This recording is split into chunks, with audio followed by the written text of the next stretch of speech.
La maison familiale des Forges, école des métiers de la nature et de la forêt.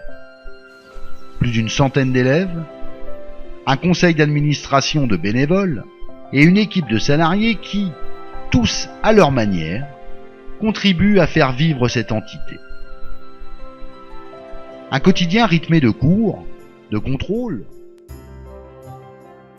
de temps de pause, de visites, d'interventions multiples, de projets de voyage aux destinations plus ou moins lointaines.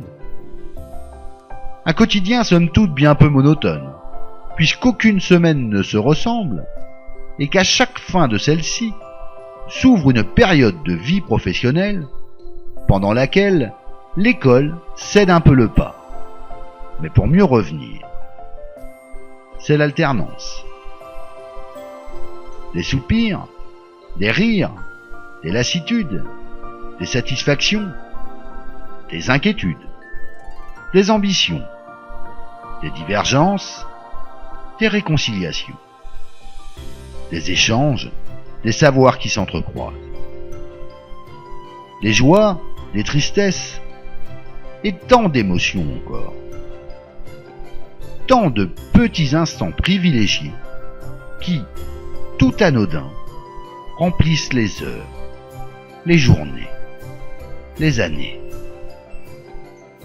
Mais au fait, depuis combien d'années? 10? 20? 30? Non, 5 ans. Un demi-siècle. 600 mois. 1800 jours. Plus de 2500 jeunes formés. Plusieurs dizaines de milliers d'heures de cours, et nous vous ferons grâce des kilomètres d'écriture.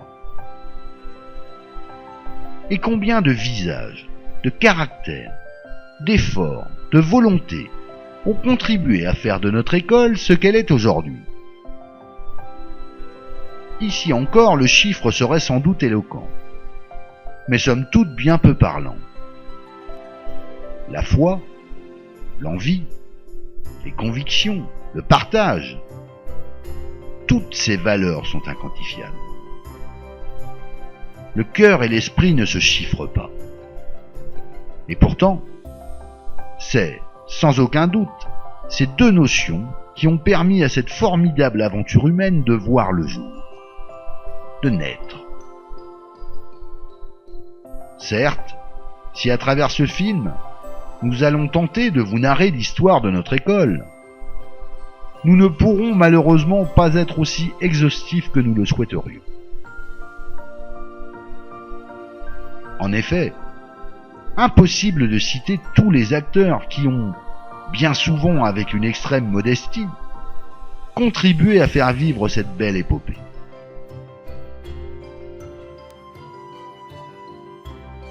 Soyez indulgents. Nous ne sommes nous-mêmes que d'humbles rapporteurs empreints d'amateurisme et de maladresse.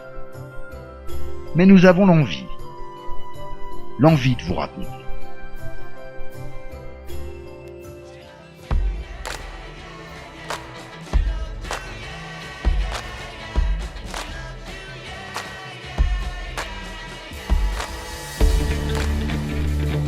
« 1964. En pleine guerre froide, Khrouchtchev se fait limoger.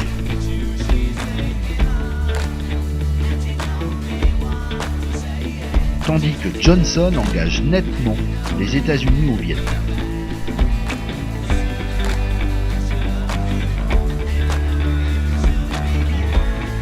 Luther King continue sa lutte contre la discrimination raciale. Et Nehru rejoint Gandhi.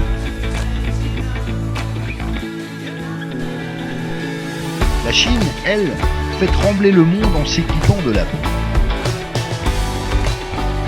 Les Beatles, figure emblématique des yéyés, font eux aussi trembler le monde à leur façon. C'est la Beatles.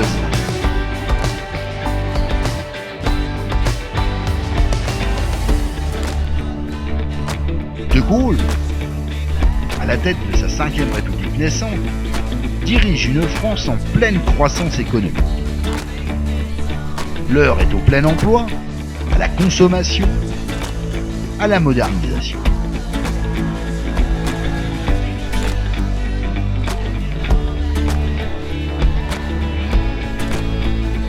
Et l'agriculture n'est pas en reste.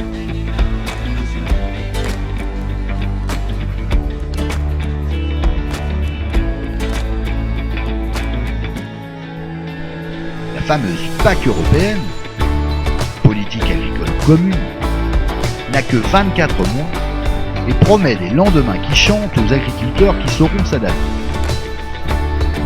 La terre n'est plus la seule à devoir être cultivée. Il faudra aussi cultiver les esprits des futurs agriculteurs. C'est ce défi qui anime nos campagnes. En Sarthe, 2 établissements seulement dispensent alors des formations agricoles, mais toutes proches du monde et trop loin du reste. Aux alentours de Vibray, certains hommes, plus dynamiques que d'autres sans doute, refusent ce centralisme sartois. Puisqu'il n'y a pas d'école plus proche, il n'y a qu'à la créer. Simple, mais terriblement ambitieux.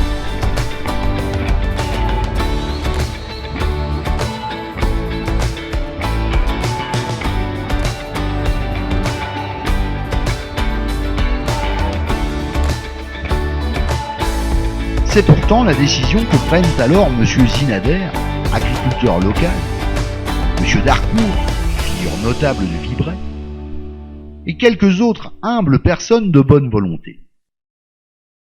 Pourquoi on a démarré les forges en 1964 là? Oui. Pourquoi? Oh ben, parce qu'il y en avait besoin. Il n'y avait pas d'autres écoles autour qui pouvaient enseigner ce qu'on enseignait aux forges. Oui, à cette époque, les maisons familiales recrutaient des jeunes en milieu agricole essentiellement. Essentiellement, oui. Et des jeunes qui, après la scolarité, après 14 ans, avaient l'intention de continuer l'exploitation des parents ou une autre exploitation, mais avec l'intention d'une formation dans le but du développement agricole, sachant que les écoles d'agriculture qui existaient à cette époque étaient en général assez éloignées des exploitations. Il y en avait une dans chaque département, un maximum. Et personnellement, moi j'avais déjà travaillé 3 années dans une maison familiale de la Mayenne, en Nord-Mayenne, et j'avais l'intention de continuer, mais dans un autre département, et c'est pour ça que j'avais posé ma candidature dans la Sarthe. En principe, je devais aller comme moniteur à la maison familiale de Blandan, auprès du Mans, où M. Zinader avait justement son fils, qui était élève les années précédentes, et quelques autres parents de la région de Vibray se sont dit pourquoi on n'en ferait pas une dans notre secteur, pourquoi on n'essaierait pas de se regrouper et puis de monter quelque chose dans la région est du Mans. Monsieur Darcourt, qui envisage depuis longtemps ce projet d'école, va fournir les indispensables locaux. Mon père a rencontré l'abbé Granreau à une semaine sociale, soit dans la fin des années 40, soit plutôt dans les années 50. Il avait été très frappé parce ce que l'abbé Granreau lui avait dit du fonctionnement de la maison familiale qu'il avait fondée à Lauzun, je crois que c'était en Lot-et-Garonne, et mon père s'était rendu à Lauzun, avait rencontré l'abbé Granreau sur place et lui avait expliqué le système d'alternance qu'il avait mis en place. Ce qui avait frappé mon père, c'était le souci qu'avait l'abbé Granreau d'une formation professionnelle pour les jeunes agriculteurs, couplée avec une formation générale. Et mon père, qui avait lui-même une exploitation agricole en Côte d'Or, estimait que la nouvelle génération, si on voulait maintenir des agriculteurs à la campagne, il fallait des jeunes mieux formés que ceux de la génération précédente. Mieux formés au point de vue professionnel, dans une agriculture qui demandait de plus en plus de connaissances, mais mieux formés aussi au plan général, pour pouvoir d'abord mieux assimiler ces connaissances d'ordre technique, mais pour pouvoir aussi évoluer dans le temps et pouvoir avoir la capacité d'une formation continue tout au long de leur carrière. Et mon père se disait, quand je devrais reprendre les activités de mon beau-père à Vibray, je ferai quelque chose avec l'abbé Granreau, avec les maisons familiales. Et en 1964, il s'est adressé aux maisons familiales et il a parlé de ce projet autour de lui à Vibray. Et il y a un agriculteur qui s'est installé à Vibray, qui s'est montré un agriculteur de pointe, prophète, si vous voulez, en la matière, enfin, ayant déjà en vue l'évolution de ce métier et rencontrant mon père dans leur objectif, dans leur, comment dirais-je, dans leur conviction que le métier d'agriculteur devait évoluer et demander une formation plus soutenue et plus pointue que leurs prédécesseurs. Et donc ils ont monté une structure et ils ont cherché un premier directeur qui a été Monsieur Bruyon. Et mon père a monté ce projet donc avec le couple, si je peux dire, de M. Zinader et de M. Bruyon. Mon grand-père maternel était propriétaire et gérant de la forêt de Vibray, et il avait dans son domaine les restes d'une forge qui avait été fondée par ses ancêtres probablement au XVIe, et cette forge a continué jusqu'en 1913. Beaucoup de bâtiments ont disparu entre 1913 et puis 1950 ou 1960, et il restait le bâtiment principal qui était la maison du maître de forge et ce qui restait de la forge, des bâtiments de la forge ancienne et des ateliers environnants. Alors il a fallu d'abord aménager la maison des maîtres de forge qui était en bon état extérieur, mais il fallait aménager l'intérieur non seulement pour recevoir, pour aménager des bureaux, mais aussi pour y installer des dortoirs, puisque les élèves devaient être pensionnaires, des dortoirs avec des sanitaires, des cuisines, et tout ça a demandé des travaux assez importants. Alors le premier travail, ça a été surtout de faire le recrutement de la première année.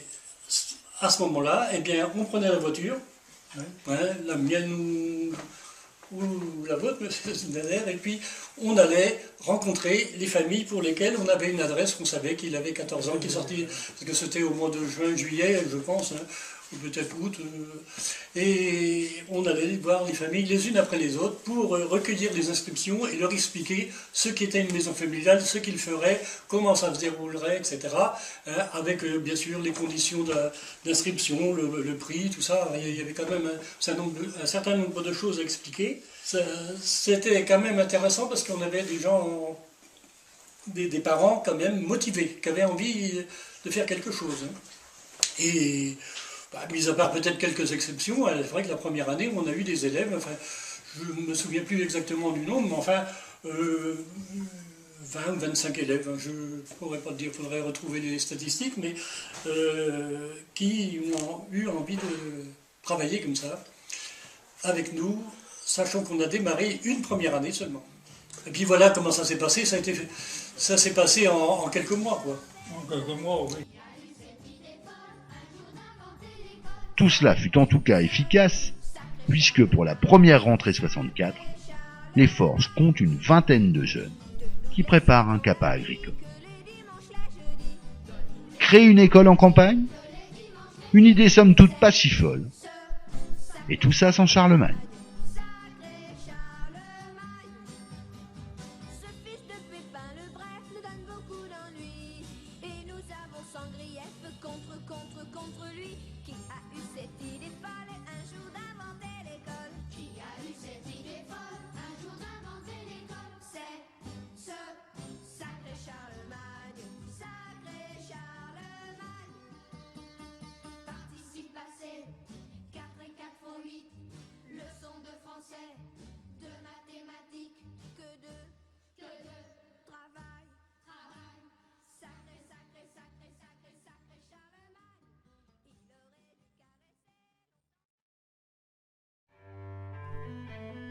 Tout cela fut en tout cas efficace, puisque pour la première rentrée 64, les forges comptent une vingtaine de jeunes qui préparent un CAPA agricole. Les travaux, la maison n'était pas finie, mais il y avait peut-être pour fermer la porte, il y avait peut-être une planche, mais les fenêtres et les portes étaient à peine... Certes, si les débuts furent quelque peu chaotiques, très vite la MFR des forges prend son rythme et s'inscrit durablement dans le paysage local. Les jeunes, parfois fâchés avec l'école, mais surtout animés par une forte vocation agricole, découvrent ici une nouvelle façon d'appréhender celle-ci.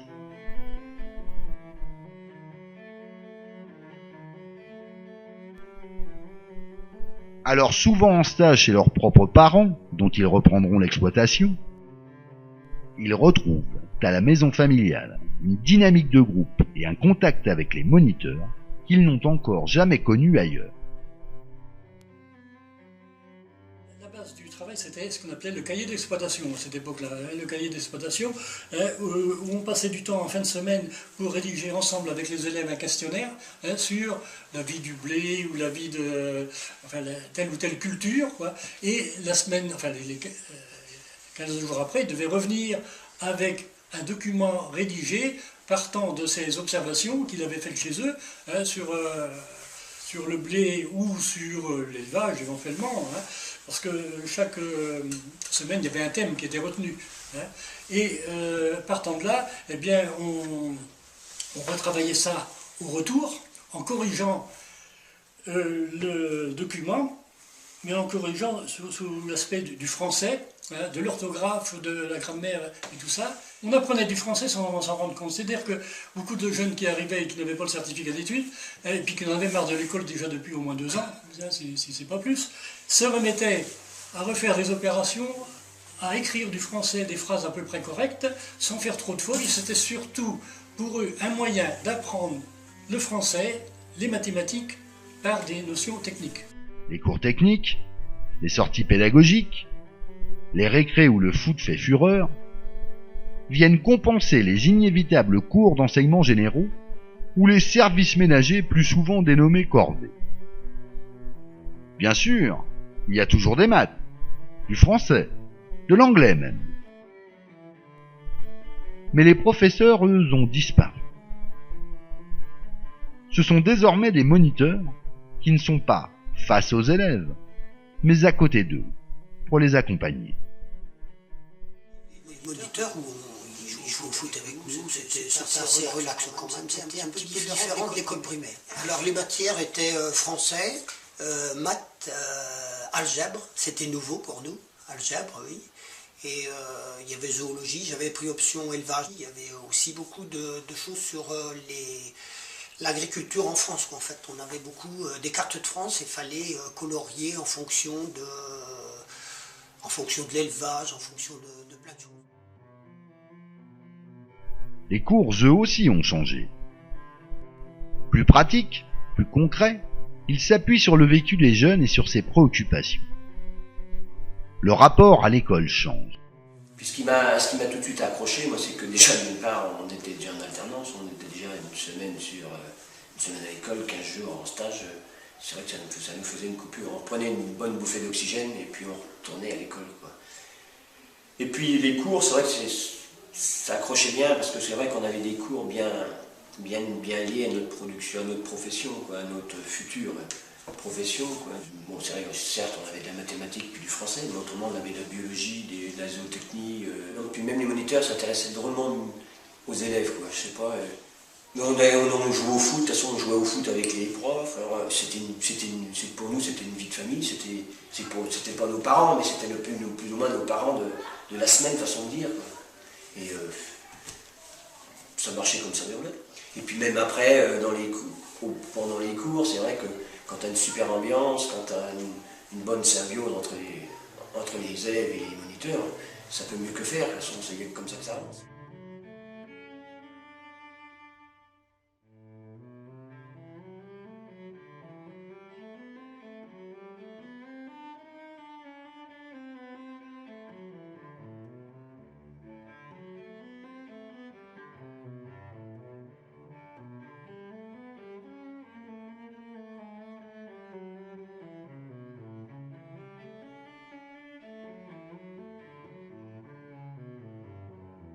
Les visites à l'extérieur, oui, il y en avait quelques-unes, et en fait c'était le moniteur qui était devant avec sa 2 chevaux, et qui on suivait derrière. Alors ceux qui étaient en vélo, ils étaient en vélo, mais moi j'avais la chance d'avoir une mobilette, mais enfin c'est parce que mes parents, ils m'emmenaient pas, mon père m'emmenait pas à l'école, ça lui évitait de m'emmener le lundi, et en fait on suivait la 2 chevaux, et on allait tous en visite, les uns derrière les autres, comme ça. C'était assez sympathique, et ça nous arrivait d'aller voir une station de météo. Il y avait un monsieur qui faisait la météo. Il nous arrivait de sortir, oui, de la maison familiale pour aller sur le terrain. On avait été voir un club sportif, je crois, on avait été voir une mairie, on avait été voir une association, on avait été voir un peu ce qui se greffait autour du milieu agricole, quoi, qui était rattaché. On avait été voir une coopérative. Plein de choses, quoi.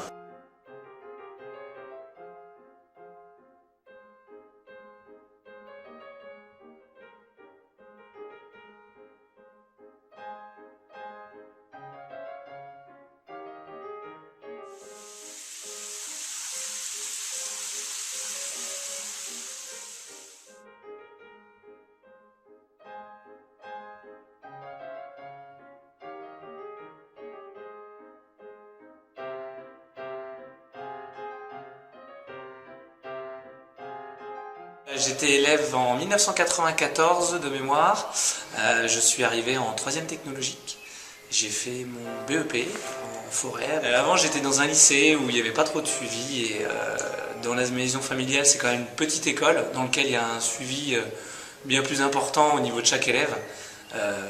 On était plus en confiance, on avait des responsabilités, il fallait faire la vaisselle, il fallait faire le ménage, il y avait beaucoup de choses à faire. Et donc ça nous rendait un peu plus responsables, surtout à cet âge-là, hein, à 14 ans, c'est important d'avoir des petites responsabilités, même si on enchaînait tout le temps. Il y avait les cours, mais il y avait aussi le boulot. Moi j'aimais bien travailler, être toujours en cours, c'était pas possible. Donc non, c'était par rapport à ça, c'était génial, quoi. On n'apprenait pas que sur le papier, ce qui est hyper important, mais on était aussi la moitié du temps quasiment sur le terrain.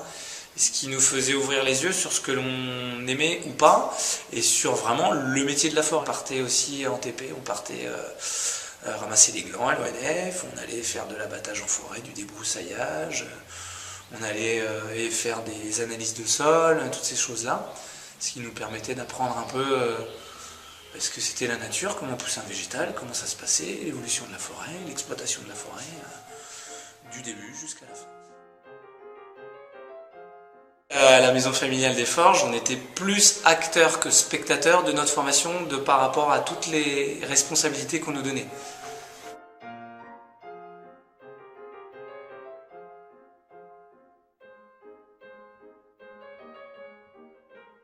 On vous demande de faire des choses dans l'école, comme je disais tout à l'heure, ça peut être du ménage, ça peut être à l'extérieur, de l'entretien, des choses, et c'est ce qui vous permet de prendre des initiatives après. De devenir adulte assez rapidement. Et ça, c'est quelque chose qui reste. et qui, à l'époque, ils insistaient vraiment sur toutes ces choses-là. Quand on faisait quelque chose, il fallait le faire jusqu'au bout et bien. Et ça reste.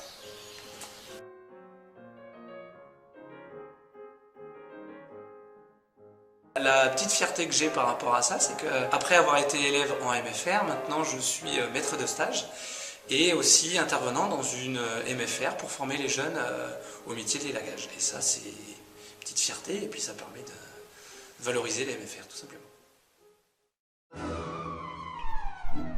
Bref, les jeunes s'y retrouvent et très vite au fil des ans, les effectifs grimpent.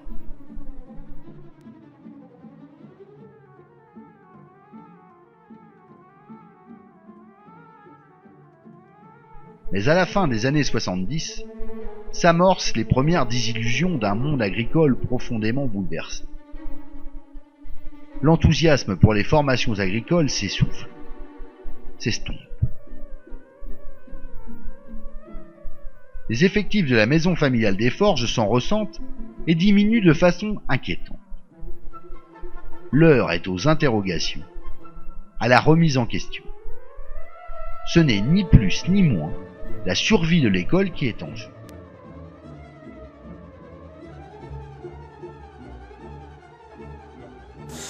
Si vous voulez, l'histoire assez naturelle de la maison familiale, c'était que les agriculteurs avaient leurs fils qui venaient à la maison familiale et qui ensuite reprenaient l'exploitation. Ce schéma-là, à partir des années 80, c'était fini.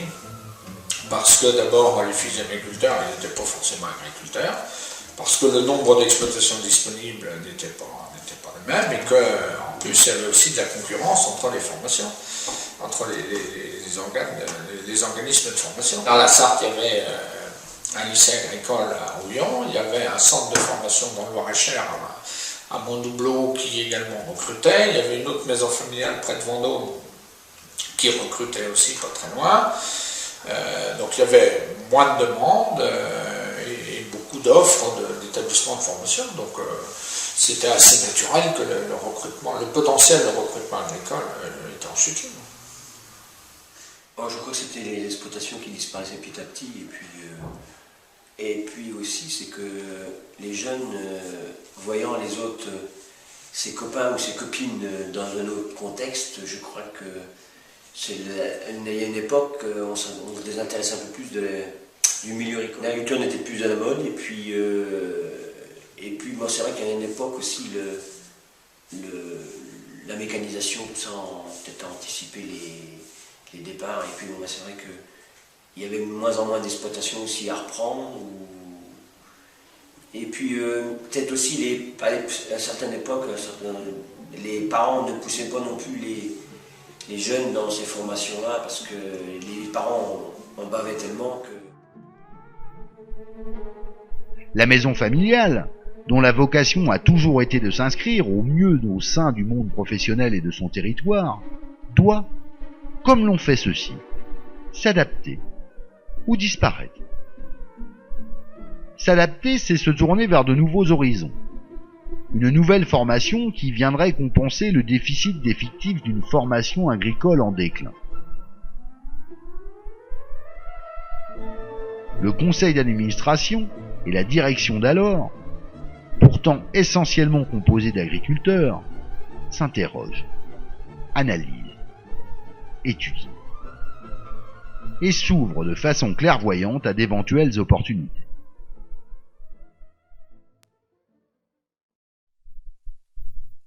La Sarthe et ses environs sont relativement boisés. Et pourtant, il n'y existe alors aucune formation au métier de la forêt, au grand désespoir des professionnels consultés. Est-ce que c'était plus la sylviculture, le bûcheronnage, enfin bon, il y a eu des discussions, mais on a surtout pris contact avec les responsables professionnels privés et publics. Alors, dans les responsables professionnels privés, on était bien placés, puisque les propriétaires de la maison étaient la famille d'Harcourt, propriétaire du domaine forestier de Vibray, avec ses 2500 hectares de forêt. On était en relation très proche avec le domaine du Loir, avec le marquis Roland du Loir. On était aussi en relation avec M. de Montalembert, donc c'était les grosses forêts privées du secteur. Et donc on a eu une première rencontre avec ces propriétaires forestiers, dont M. Loutrel, au titre de la Chambre d'agriculture. Et puis alors, dans le domaine public, on a eu un très bon contact avec l'ONF, dont le directeur, ou un des responsables à l'époque était M. Fleury. Et cette petite équipe s'est retrouvée plusieurs fois avec quelques administrateurs des forges pour réfléchir sur ce qu'on pouvait envisager. Et donc l'idée d'orienter la maison familiale vers des formations forestières est partie de la réflexion de ce groupe-là. La réflexion des propriétaires forestiers, c'était qu'ils étaient eux-mêmes peu présents sur leur domaine, qu'ils n'avaient pas forcément des cadres compétents pour suivre le travail de leurs salariés, et qu'eux, ils voyaient de bon augure de former des jeunes qui pourraient créer des petites entreprises individuelles et à qui ils pourraient confier des missions dans leur massif. C'était un peu ça l'idée de départ.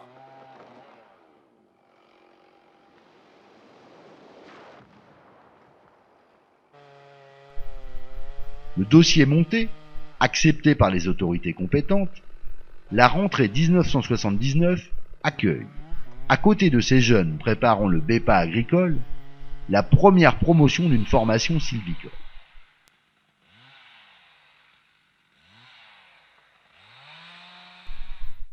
Sans doute en prendre toute la mesure, l'école vient de négocier un premier virage, un véritable tournant, car ce CAPA sylviculture amorce la nouvelle spécialisation qui bientôt caractérisera l'école des forges. Ironie du sort, la forêt, qui pendant des années avait conditionné l'existence de l'activité économique des forges, en alimentant son haut fourneau, venait à son secours, alimentant cette fois-ci ses effectifs.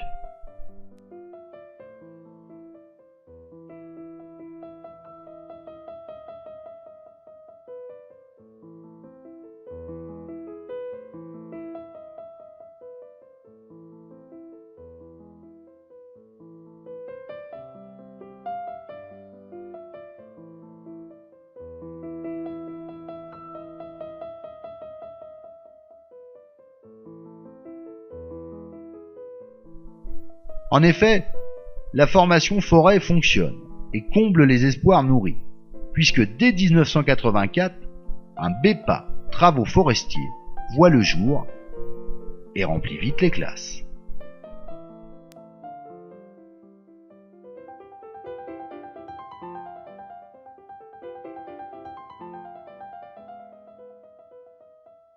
Le partenariat entre la Forêt de la Pierre et la Maison familiale des Forges est un partenariat de très longue date, car depuis le début de la formation forestière, CAPA forestier d'abord, BEPA forestier ensuite, à raison de, on va dire, au minimum 2 stagiaires par an, multiplié par 29, donc ça fait, à mon avis, une bonne soixantaine de stagiaires. Partenariat qui, je dirais, est à multiples facettes.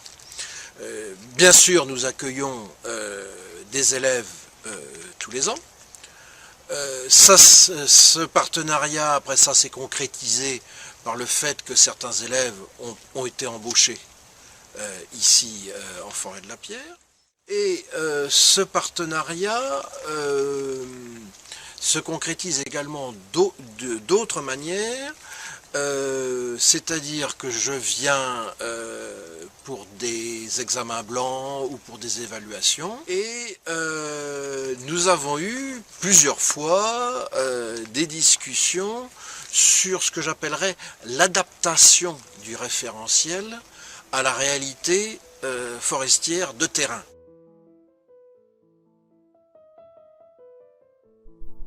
Mais ce succès forestier, s'il sauve la maison familiale, n'influe évidemment pas sur le déclin inéluctable du BEPA agricole. Non sans un pincement au cœur, le conseil d'administration doit se résoudre à fermer définitivement cette formation.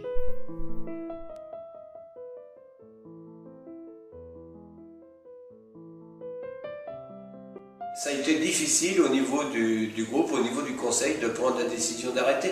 Mais on n'avait pas le choix parce qu'on avait On avait des groupes de jeunes qui allaient vers le bas. On ne pouvait plus continuer à travailler de cette façon. Et on avait une demande de plus en plus pressante de jeunes qui voulaient découvrir la nature, mais pas dans le milieu agricole. La nature, mais dans autre chose, dans la forêt, dans l'environnement.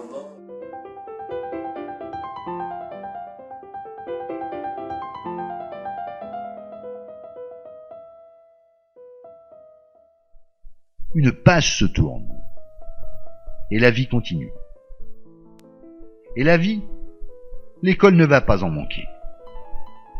Car c'est dans ces mêmes moments qu'elle commence à accueillir des petits 4e et 3e, pleins de vie justement. Les objectifs changent alors. Se réconcilier avec l'école, travailler l'orientation, apprendre à être. Bref, d'autres problématiques, d'autres défis.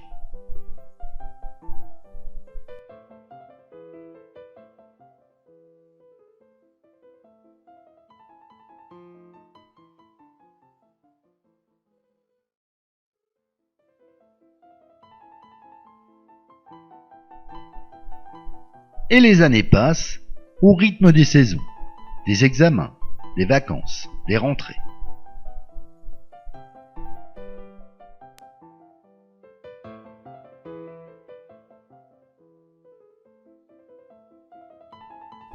Et si la maison familiale rajeunit à chaque promotion, il n'en va pas de même pour ses locaux. Ici encore, le monde change, évolue, et ce qui était conforme hier, aujourd'hui ne l'est plus. Les bâtiments ne sont désormais plus aux normes, et les coûts de réhabilitation énormes. Nouvelle problématique. Rester ? Moderniser ? Ou partir ? Et partir ? Mais pour aller où ? Une nouvelle fois, il faut se questionner, rechercher, étudier d'éventuelles opportunités.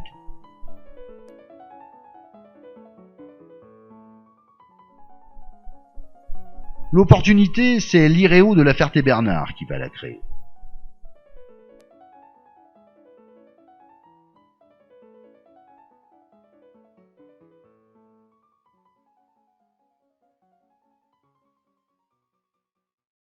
J'ai été directeur de la maison familiale de Champron. J'étais à l'initiative, alors j'aime pas parler avec le jeu, nous avons été à l'initiative collectivement de la création de l'Institut. Et en fait, l'Institut il a été créé à Saint-Célerin, pas très loin d'ici, dans un château. Mais bon, un château qui n'était pas du tout adapté pour faire la formation de jeunes. Ça a fonctionné quand même quelques années, et ça a plutôt bien fonctionné avec les BTA. Et j'ai mis à disposition des moniteurs de Champron à l'époque, pour démarrer les formations Bac Pro, BTA et puis BPA à Saint-Célerin. Et puis donc très vite, on a été frappé à Saint-Célerin par des mesures de conformité par rapport à l'accueil, puisqu'on ne pouvait plus accueillir les jeunes avec la commission de sécurité. Et c'est pour ça qu'on a créé cet institut ici. À l'époque, il y avait le local de l'internat, ceci, et puis il y avait à peu près tout, sauf quelques dépendances qui n'étaient pas faites. On s'était battu aussi pour les avoir, ces locaux-là. Et on s'était battu parce qu'on avait trouvé un maire ici qui était très très accueillant.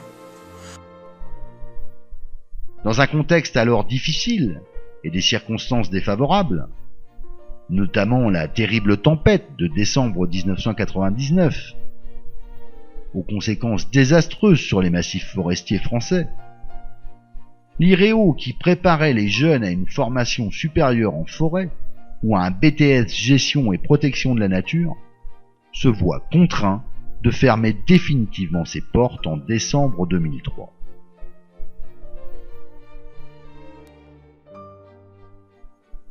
Cependant, l'IREO ne disparaîtra pas tout à fait, car c'est ainsi une double opportunité qui s'offre alors à la maison familiale des Forges. Ainsi, pour répondre aux besoins des formations et des jeunes, l'école, accompagnée par la Fédération départementale des MFR, décide donc d'accueillir en son sein ce fameux brevet de technicien supérieur en gestion et protection de la nature, et les moniteurs de l'IREO, spécialistes de cette formation.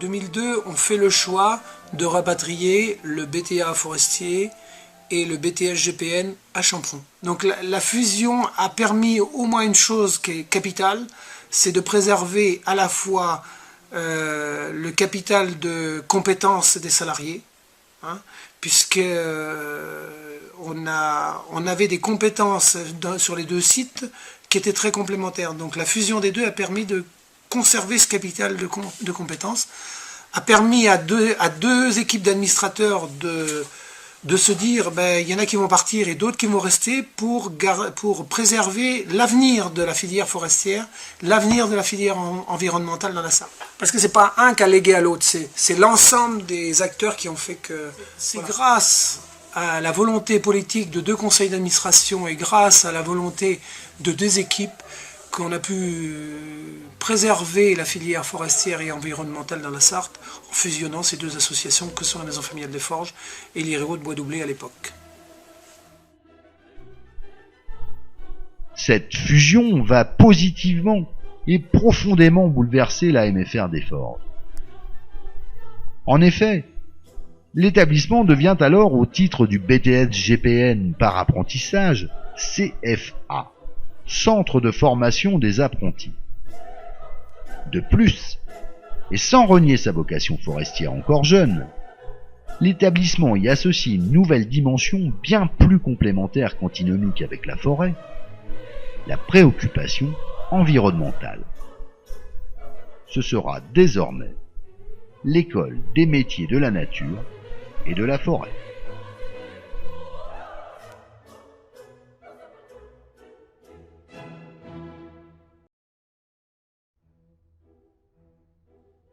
La maison familiale de Champron avait en 2003, 4e, 3e, le BEPA forestier, le BEPA EAENR, c'est-à-dire entretien et aménagement des espaces ruraux, et s'est vu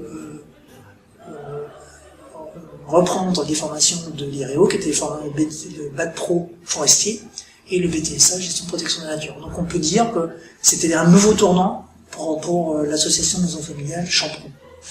Et en 2004, s'est posé la question de savoir quelle orientation on allait prendre entre rester à Champron et revoir, on va dire, l'ensemble des locaux, puisque là il y avait des locaux plutôt vétustes et qui n'étaient plus au goût du jour, ou reprendre les locaux qui étaient à vendre, les locaux de l'IREO de la Ferté-Bernard, qui étaient à vendre à l'époque. Sur un territoire, c'est pas neutre, dans la mesure où évidemment on va dire les élus ainsi qu'un certain nombre de conseils d'administration de l'époque qui étaient sur le territoire sur la communauté de communes du Val-de-Braye. On peut comprendre qui s'étaient aussi impliqués, qu'il y avait on va dire un vrai engagement de la part des élus à l'égard de la maison familiale. Le choix du déménagement n'a pas été sans déchirement au regard de l'impact que pouvait avoir une maison familiale sur son territoire. Et donc le conseil d'administration de l'époque, avec on va dire l'aide de l'Union nationale et de la fédération départementale, pris la décision de se positionner sur l'achat des locaux de la Ferté-Bernard. Et en 2005, pour résultat qu'en 2005, nous avons déménagé à la Ferté-Bernard. C'est vrai que prendre des décisions de cet ordre-là d'un déménagement était quelque chose d'extrêmement délicat et difficile.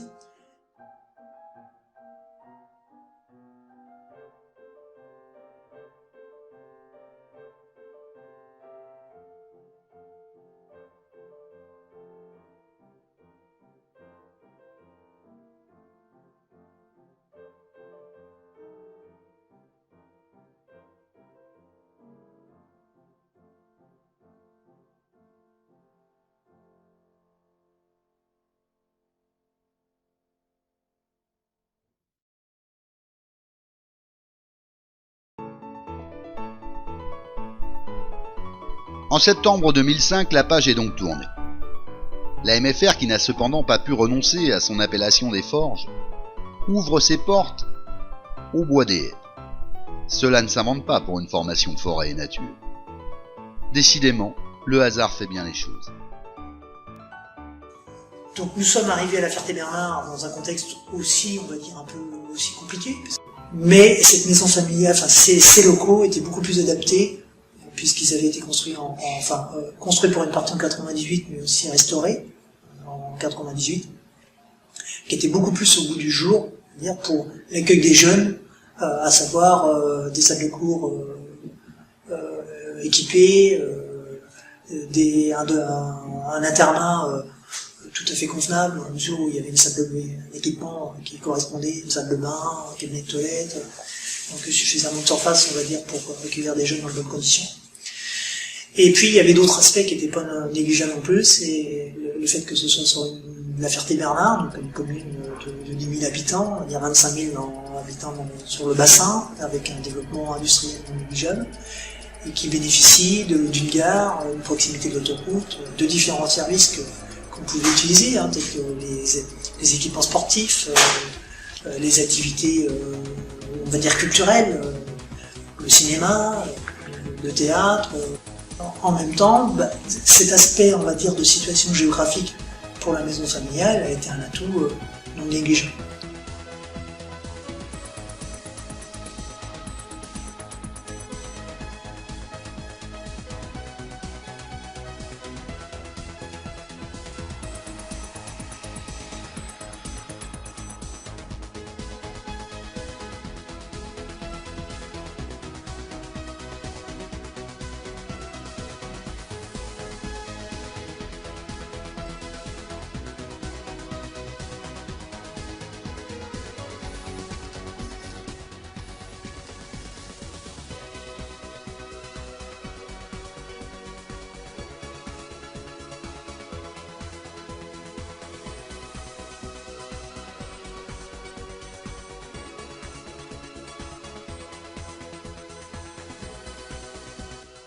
L'AMFR Les Forges aujourd'hui, c'est environ 140 jeunes accueillis par an sur 10 groupes. Donc on a des groupes de 4e, 3e accueillis plutôt en ce qui concerne l'orientation, c'est-à-dire que là on va davantage les accompagner dans leurs projets professionnels. On a 2 bacs pro, un bac pro gestion des milieux naturels et de la faune, conduit sur 3 ans, un bac pro forêt également conduit sur 3 ans. À la suite de ces bacs pro, on a également la possibilité de poursuivre en BTS, gestion et protection de la nature, sur 2 ans, uniquement par la voie de l'apprentissage. Ce qui signifie également des partenariats divers en termes de financement, puisqu'on a des jeunes qui sont financés par le ministère de l'Agriculture, d'autres qui sont financés par le Conseil régional. La totalité des formations, en revanche, est encadrée par le ministère de l'Agriculture.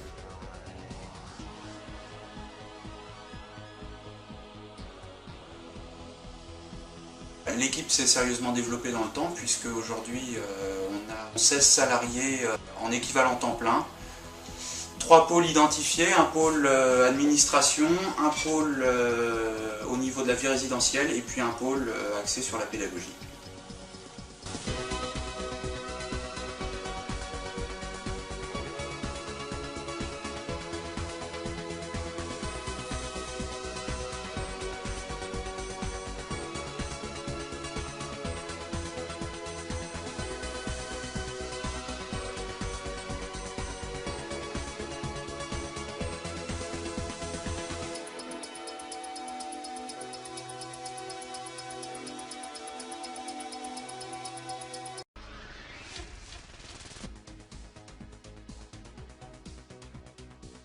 Parent d'élèves depuis 6 ans et donc impliqué dans le conseil d'administration, et depuis 2 ans je suis donc président de la MFR Les Forges. L'école des métiers de la forêt et de la nature est sous le statut de l'association loi 1901 qui repose sur l'adhésion des parents et l'implication des parents dans la vie de la MFR.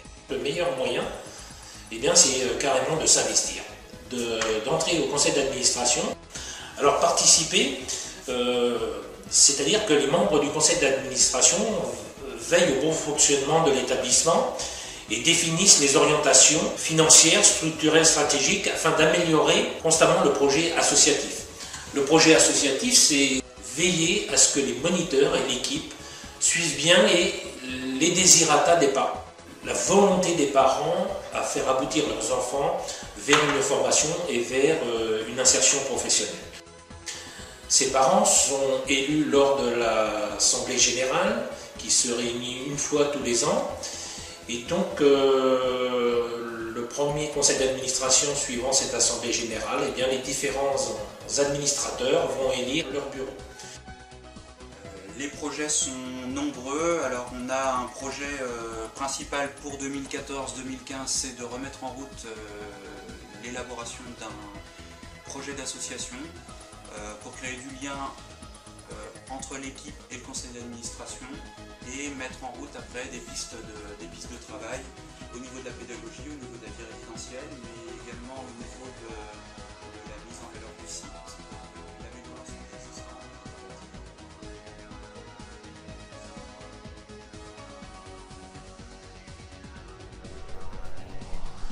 Bien sûr, nous pourrions encore disserter des heures sur notre école, sur ses projets, ses principaux axes, ponctués de rencontres insolites, l'environnement, la mobilité, le partage.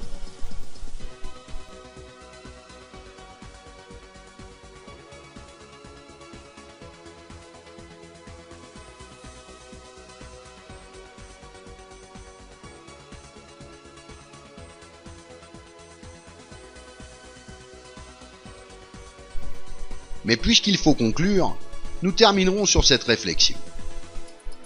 Au fil de nos entretiens avec les plus anciens, nous nous sommes souvent surpris à réaliser que, si notre école a considérablement évolué, paradoxalement, son état d'esprit, sa philosophie ont pourtant peu changé. Elle a pour ainsi dire su vieillir sans prendre une ride. Alors que lui souhaitait de mieux que cette éternelle jeunesse pour les 50 ans à venir.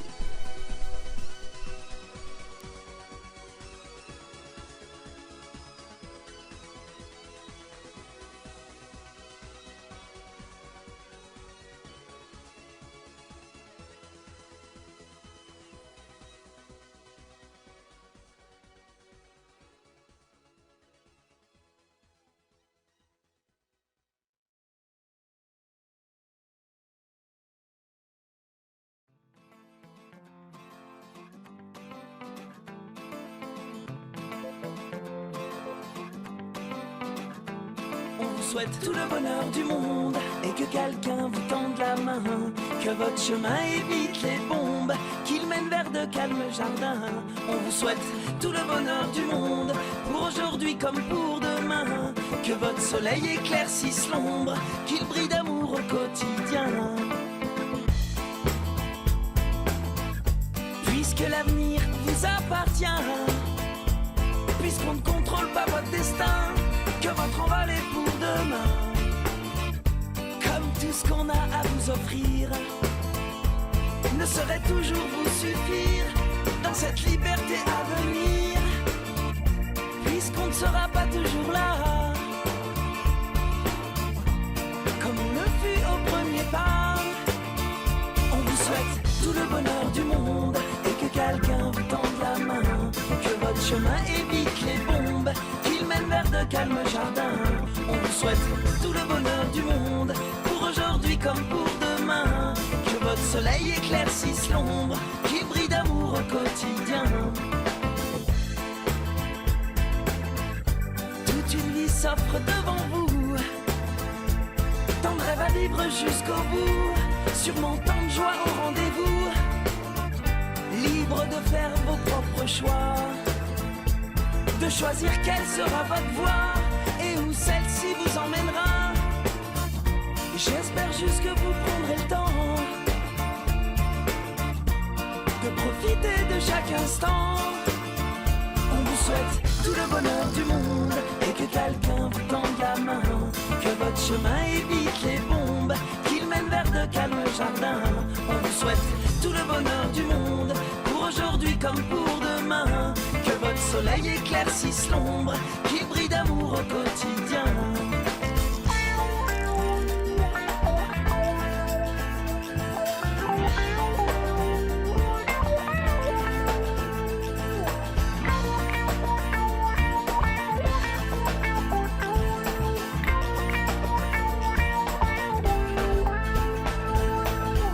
Je sais pas quel monde on vous laissera. On fait de notre mieux seulement parfois. J'ose espérer que cela suffira. Pas à sauver votre insouciance, mais à apaiser notre conscience. Pour le reste, je me dois de vous faire confiance. On vous souhaite tout le bonheur du monde et que quelqu'un vous tende la main. Que votre chemin évite les bombes, qu'il mène vers de calmes jardins. On vous souhaite tout le bonheur du monde, pour aujourd'hui comme pour demain. Que votre soleil éclaircisse l'ombre, qu'il brille d'amour au quotidien.